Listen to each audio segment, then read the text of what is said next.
Thank you. And what a beautiful day. So whoever ordered the sunshine, thank you for that. So right now, families across America are sitting at their kitchen table doing their taxes. And this year, many of them are seeing something that they haven't seen in a while. Bigger refunds and more money coming back to them. Thanks to the working families tax cuts, Americans are already seeing results. Early numbers show tax refunds are up 15% higher this season than last. That's real relief for real hardworking families. And let's be honest, after the years of Biden's disastrous economy, families actually need a little relief. Prices went up. Spending power went down. Under Biden's policies, too many Americans were forced to stretch every dollar just to get by. And House Republicans said enough is enough. We passed the working families tax cuts to do something really, really simple. And that is let Americans keep more of their money. And we did it for everyday Americans. So if you're a newborn, you're seeing a new Trump tax account worth $1,000 that has the chance to grow into $250,000 by retirement. If you're graduating high school, you can now use the Pell Grants for trade schools and community college, not just a 4-year degree. And if you're raising a family, we increased the child tax care credit $2,200 to help parents pay for groceries, childcare, and everything else that comes with raising kids. If you're working, we eliminated taxes on tips and overtime. If you're running a small business, we locked in a 20% deduction so job creators can invest, grow, and create good-paying jobs. And if you're retired, you'll be getting a $6,000 bonus deduction. This is quite literally a tax cut for the whole family. But here's the part that shouldn't be lost on anyone. Every single Democrat voted to raise your taxes. Please print that. Please talk about that. Every single Democrat didn't want you to keep that money. Every single Democrat thought the government was a better steward of your money than you are. And I'm going to say it again till we're blue in the face. Every single Democrat wanted to raise your taxes, and they voted for that. The contrast could not be more clear. Republicans believe your paycheck belongs to you, not the federal government. And this tax season proves that that's actually working. Families are seeing bigger refunds, more take-home pay, and real relief. That's what the Working Families Tax Cuts is all about. Lowering taxes, more opportunity, and an economy that works for the American people again. It was a success, and we need to celebrate those successes. I don't know any American that wants to give more money to the government, not less. So again, I'm just going to remind you and compare and contrast. Republicans want you to keep more of your money. Democrats want to raise your taxes because they believe the federal government is a better steward of your money than you are. With that, I'm going to turn it over to our Ways and Means Chair, Jason Smith, who was very instrumental in providing this piece of legislation. Thank you, Chairwoman McClain. Just over 3 years ago, we started the process to pass the Working Families Tax Cuts. It all started with our very first committee hearing that we didn't hold in Washington, D.C. We held it in Petersburg, West Virginia, in a lumber yard, so we could hear directly from working moms, from small business owners, from farmers, from coal miners of the issues that they're facing in today's economy. It was called the State of America's Economy Appalachia. We then went on to Yukon, Oklahoma, to a barn. We heard from farmers and ranchers, oil and gas producers. We then went to Peachtree City, Georgia, to a factory and heard from factory workers, small business owners. And all of the information that came from those field hearings is what crafted the Working Families Tax Cuts. And the Working Families Tax Cut is the largest tax cut in U.S. history. It delivered on the president's priorities of no tax on tips, no tax on overtime, no tax on Social Security, tax relief for just about every single American. This bill was focused on the working class family members and not the billionaires. How many billionaires do you know are paid by tips? How many billionaires do you know work overtime? Just 2 weeks ago, I was in my congressional district, and I had a young lady who came up to me. She had just filed her taxes, and her refund was over $10,000. She was a waitress who worked overtime, who had a couple kids. Everything in this bill benefited her. And in our congressional district, an average family of four, the income is just over $40,000 a year. That $10,000 provides her rent for more than a year. This is real to real Americans, and for anyone to say anything less is not speaking the truth. If you're a family of four and you make $73,000 or less, you will pay zero in federal taxes. That is about affordability. But yet every single Democrat voted against extending the child tax credit. Every single Democrat voted against no tax on tips, and every single Democrat voted against no tax on overtime. We are the party of the working class. They're the party of elites and billionaires. I'm pleased to turn it over to Mr. Mario Diaz-Balart. Thank you, Chairman. First and foremost, welcome to the 26th District. I know that you all rather be in D.C. right now, but look, I will be brief. Chairman McLean mentioned about, and both of them that just spoke talked about how the Democrats have been very explicit. They voted against cutting the taxes of the American people. But you don't have to even look at that. When in the President's State of the Union, when he actually said they want to raise your taxes, the Democrats, they stood up and they applauded. That's what they want to do. They want to raise your taxes. And this is the largest tax cut in the history of our country to hardworking Americans. And it's very simple what that means. It's more money in your pocket and less money taken away to spend for the federal bureaucracy to spend. And this is real. This is not theoretic stuff. This is actually impacting families.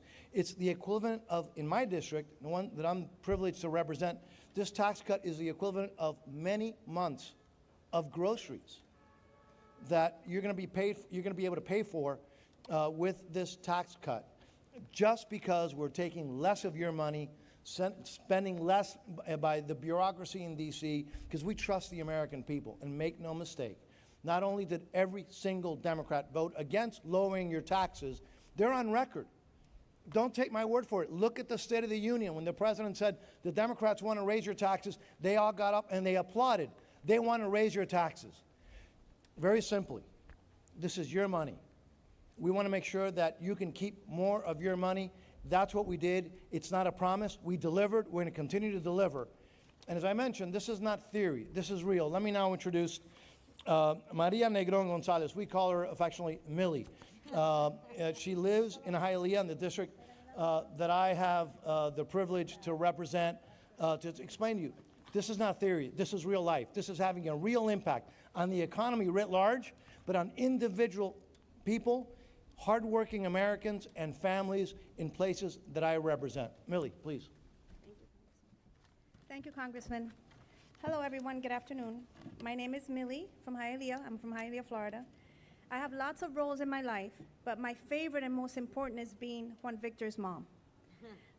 Like lots of parents, my #1 priority is making sure that my child has every opportunity to succeed. But as any parent knows, the cost of raising kids isn't cheap, even if it's just one. whether it's groceries, clothes, Pokemon, or getting them the extra help they need in school. That's why the expanded Republican tax cut bill is making a real difference in families like mine. By increasing the child tax credit to $2,200 and adjusting it for inflation, it means the relief actually keeps up with the real world and with the real costs facing parents like me every day. For my family, the extra money is going towards SAT tutoring. My son wanted Pokemon, I said, no, you're gonna study. It's giving him the extra support he needs to feel confident and be able to succeed on his upcoming SATs. As a parent, there's nothing more important than knowing you're able to invest in your child's future. And this tax relief is helping families like mine to do exactly that. I'm so grateful that Republicans fought to make life a little more affordable for parents like me and to help our kids reach their full potential. Thank you, Congressman Mario Diaz-Balart, Congresswoman McClain, and everyone here for passing this tax legislation, which gives Americans like me real economic relief. Thank you. Hello. Good afternoon. I'm Congressman Mike Bost. I represent the Illinois 12th District. But before becoming a congressman, I was in small business, and it wasn't something I just talked about. It's my life. It was my life. I got started in life growing up in a family trucking company where I started being involved in washing trucks for my family business. My dad didn't really understand child labor laws, so we started about 9 years old, washing and working and cleaning, and the whole family had to be involved. And as I went off the Marine Corps, but then I came back home and I ran that and managed that trucking business for 10 years. My brother still owns it, along with my cousin. Now, many years later, my wife and I, Tracy, we opened a hair salon in our hometown. We've had that hair salon for 40 years until we turned it over to our daughters. I just need to let you all know I'm not a cosmetologist. I don't do hair. I did a lot of books, folded a lot of towels.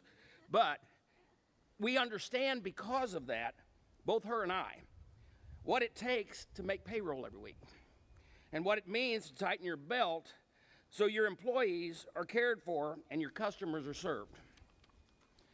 You come to recognize firsthand how policies coming out of Washington can help you grow and make it harder when you open your doors. And that's why I'm proud to stand here today to talk about supporting the Working Families Tax Cuts Act. The law delivers big, beautiful relief to job creators across America. It takes the small business tax deduction permanent, makes it permanent, and so businesses can keep more of what they earn and have the certainty they need to plan for the future. The law also makes it easier for small business to deduct the cost of new equipment, technology, or other tools right away, instead of spreading that deduction out over years. For small businesses, that kind of certainty matters. It makes owners make a decision about expanding operations, purchasing equipment, hiring new workers, and do it with confidence. And because we eliminated the federal tax on tips, overtime pay, it also means the worker can keep more of the money that they earn. It encourages them to have that job. Small businesses are the backbone of our communities, like the ones I represent in Southern Illinois and across the country. It is because of small business. When small business succeed, they create jobs. They strengthen the local economy and help hard-working families get ahead. Now, I'm proud to work with President Trump, Republicans here in Congress, to get Working Families Tax Cut over the finish line, and was proud to do that. These changes are being felt on Main Street across the country already, but the positive impact will continue for years. I want to thank my colleagues for working with us to get it passed, and I'm looking forward not only to tell my constituents, but tell everyone in this United States just how important this is, because it's going to stimulate the economic engine of this United States to make it even better than it is today and for generations to come. With that, I yield back. And with that, I want to turn it over to Beth Van Dyne. Well, thank you all very much for being here. I'm Beth Van Dyne, Congresswoman from the 24th District in the great state of Texas, an energy state, an energy-producing state. And when this administration came in just a little over a year ago, we inherited a mess. We had seen a war against our energy producers in America. So if you were an energy buyer, if you had air conditioning, gas, heat, you were paying these prices. We saw a fight against all sorts of open borders. We saw a fight against anybody who was against crime in their communities. We saw some of the highest taxes, a party that just wanted to get more taxes from all American working folks. We saw increases in our debt and our deficit unlike we had ever seen before. That's what we inherited. And when we got to work, when the Trump administration got into power, when you saw the majority now in the Senate and in the House, we got to work. And as Chairman Smith just mentioned, we have been working on this bill for 3 years. And as a result, if you are a small business owner who had seen $1.8 trillion of regulatory war against you during the Biden administration, we tried to relieve that in our One Big Beautiful Bill. If you were a senior and you'd seen some of the highest inflation and where you could not even afford to be able to pay for food on the table, you saw some of the highest deductions now for seniors so that they're not having to pay as much taxes. If you were a working family dealing with 9% inflation, what you saw was a greater standard deduction so that now if you're a family of 4 and you're making $73,000, your federal income tax will be 0. What we saw over time, all of these things are benefiting working Americans. If you are disgusted as a taxpayer seeing billions of your dollars being spent on folks who are here illegally or on fraud, waste, and abuse, this is something that we attacked and fought in this bill and that we will continue to do. We're not sitting back on our laurels. We recognize that there is still plenty for us to do, and we're working on that. But one thing is clear. If you're a small business owner, if you're a new parent, if you are a working member of a society, if you are an American citizen, there is one party that speaks for you. There's one party that fights for you to have more money in your pockets. There is one party that wants you to have more independence, more freedom, more ability to be able to succeed and live that American dream, and that is the Republican Party. I want to thank everybody on this stage for working so hard to make sure that those voices are being heard. And with that, thank you for being here. We look forward to your questions. And Chairman McLean. We'll take a few questions. Yes, sir?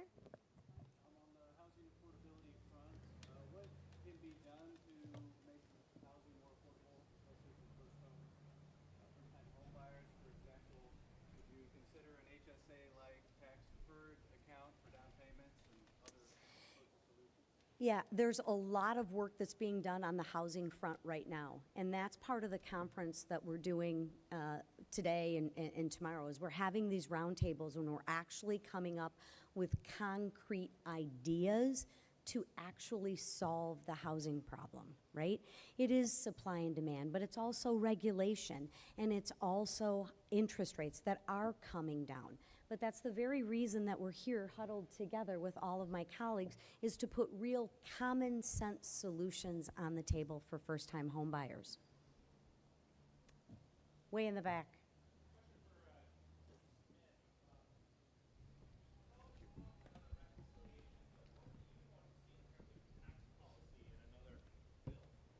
So first off, I've said since November of 2024 that we needed to pass one big, beautiful bill, because I felt like that was the best way that we could leverage in order to deliver on the president's campaign promises, such as no tax on tips, no tax on overtime, tax relief for seniors. And if you look at history, it is extremely rare for two partisan reconciliation bills to ever pass in the same Congress.